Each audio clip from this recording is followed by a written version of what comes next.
چاہے ٹھیکیداری کر کے کھائیں آپ حلال کھائیں، چاہے آپ تجارت کر کے کھائیں آپ حلال کھائیں، چاہے آپ بھٹا چلا کر کھائیں آپ حلال کھائیں، چاہے ٹیلری کر کے کھائیں آپ حلال کھائیں، چاہے کھیتی باڑی کر کے کھائیں آپ حلال کھائیں، گویا کہ کچھ بھی کر کے کھائیں آپ حلال کھائیں، پھر دیکھیے آپ کے یہاں پر کوئی ایسی مصیبت نہیں آ سکتی انشاءاللہ۔ آگے آئیے، وَمِنَ الْأُصُولِ الدِّينِيَّةِ أَن تُطِيعَ الْمَرْأَةُ زَوْجَهَا۔ اصول دین میں سے یہ بھی ہے، میری مائیں بہنیں غور سے سنیں، کہ عورت اپنے شوہر کی اطاعت اور فرما برداری کریں۔ یہ وہ چیز ہیں جن کی کمی کی وجہ سے آج ہم دنیا میں ہماری حالت یہ ہو گئی ہے، وہی چیز بتا رہا ہوں۔ اصول ہے، آپ کہیں گے کہ عورتیں ہیں آج مخاطب کیوں ہیں؟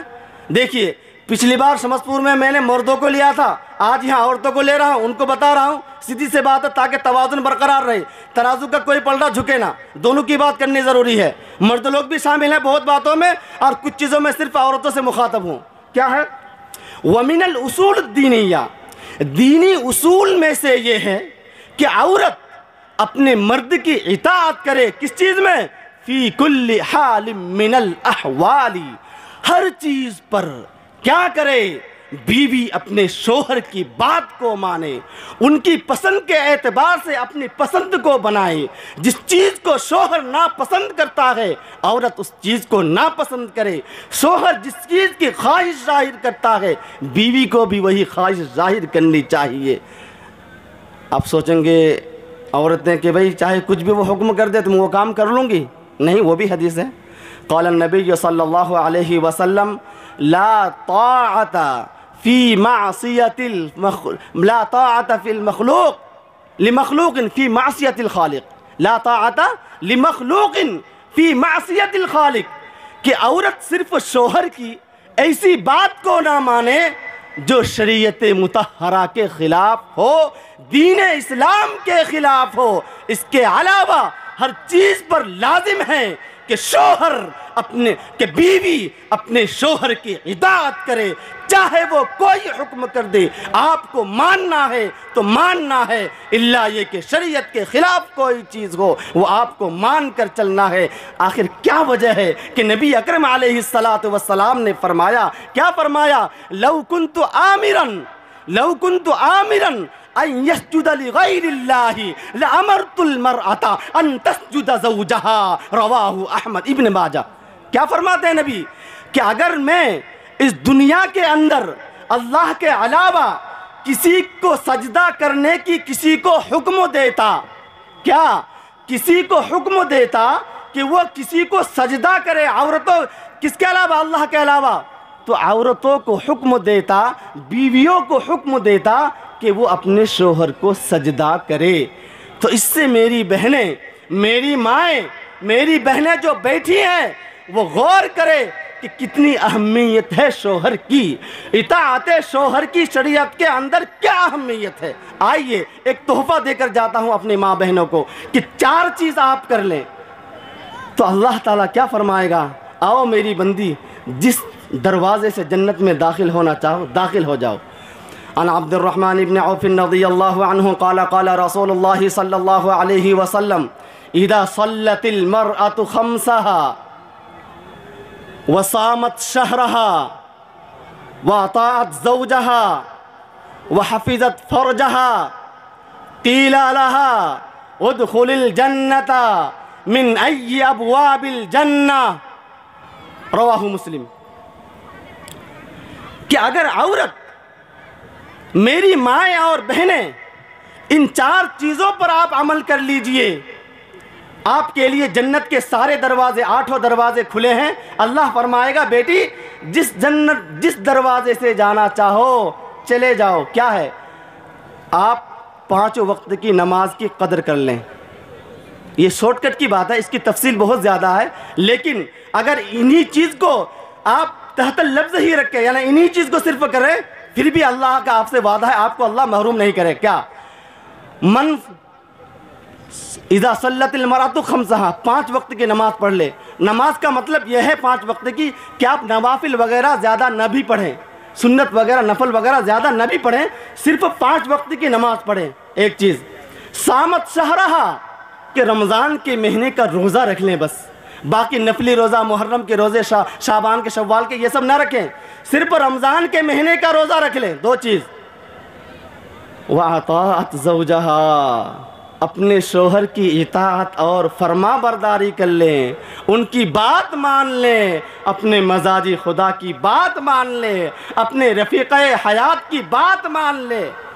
4تھی چیز وَحَفِظَتْ فَرْجَهَا، اور جس نے اپنی حفاظت کر لی، یعنی آپ نے اپنی حفاظت ایسی کر لی، اپنے نفس کو ہر چیز سے روک لیا کہ کسی غیر مرد کی نظر بھی آپ تک نہیں پڑی، اور ان 4 چیزوں کو آپ نے کر لیا، کل قیامت کے دن صادق المصدوق کا قول ہے، آقا نامدار کا قول ہے، جن کو تو کفار نے بھی جھوٹا نہیں کہا تھا، جن کو تو کفار بھی کیا کہتے تھے، تو امین ہے، یہ تو صادق ہے، وہ نبی فرماتے ہیں کہا جائے گا ان بیٹیوں سے آؤ اور 8 دروازوں میں سے کسی ایک دروازوں سے جنت میں داخل ہو جاؤ۔ یہ ہے آپ کے لیے کتنا بڑا تحفہ میری بہنوں۔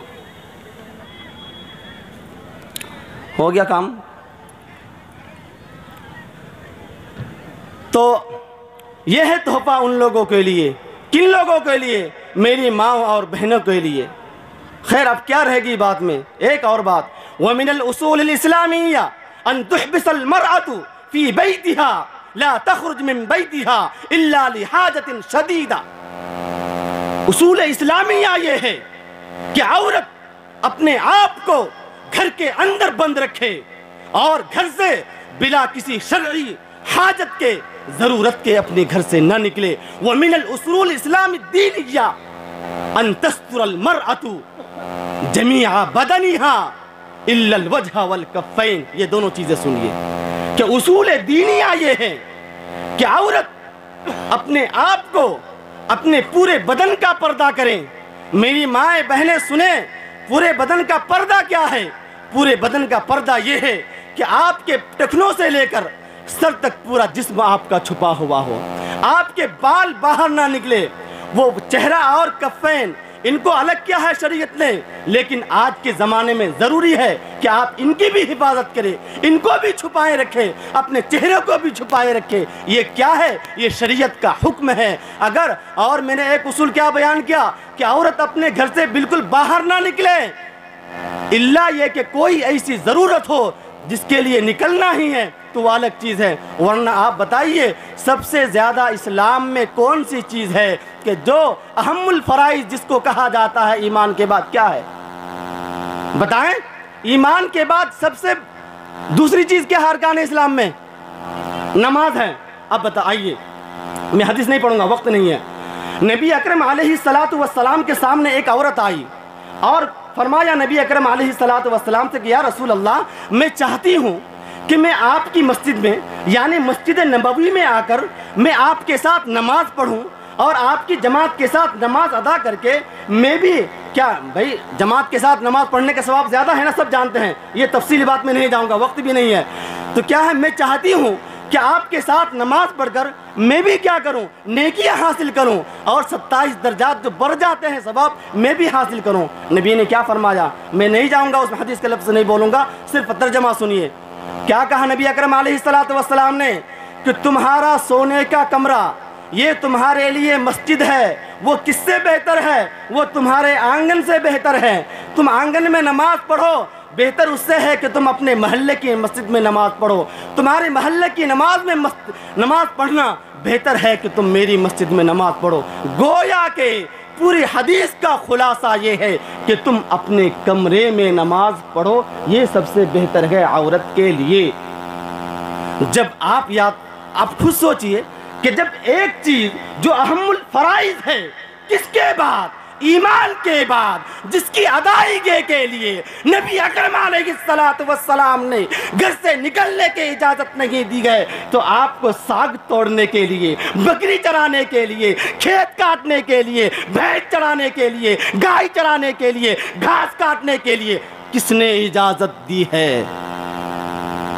وہ بھی بے پردہ، آپ کا چہرہ کھلا ہوتا ہے، آپ ساڑیوں میں نکلتی ہیں، آپ کا یہاں تک پیر کھلا ہوتا ہے، چہرہ بھی کھلا ہوتا ہے۔ بعض ساڑی پہننے والے کے تو جائیے اللہ معاف کرے بدن بھی یہاں سے نظر آتا ہے۔ میرے دوستو، برائی تو ہم میں ہے، ہم کہاں شکوہ شکایت کرتے پھر رہے ہیں کہ یہ تو آج تو ہمارے اوپر ظالم حکمراں آ گئے ہیں اور حکومت کرنے والے یہ غلط آ گئے ہیں۔ نہیں دوستو، غلطی کہیں نہیں گئے۔ اجعل نفسک حاسب نفسک قبل ان تحاسب، اپنا محاسبہ کرو، اپنے گریبانوں میں جھانکو، اپنے آپ کو سوچو، اپنے بارے میں سوچو کہ ہمارے اندر کیا کمیاں ہیں۔ جب تک یہ جذبہ پیدا نہیں ہوگا، جب تک آپ کے اندر اپنے آپ کو بدلنے کا جذبہ پیدا نہیں ہوگا، جب تک کچھ حل نہیں ہو سکتا۔ ان اللہ لا یغیر ما بقوم حتی یغیروا ما بانفسہم، کہ خدا نے آج تک اس قوم کی حالت نہیں بدلی، نہ ہو جس کو خیال خود اپنی حالت کے بدلنے کا۔ جب تک آپ خود اپنے آپ کو بدلنا نہیں چاہیں گے، کچھ بھی نہیں ہو سکتا ہے میرے پیارو۔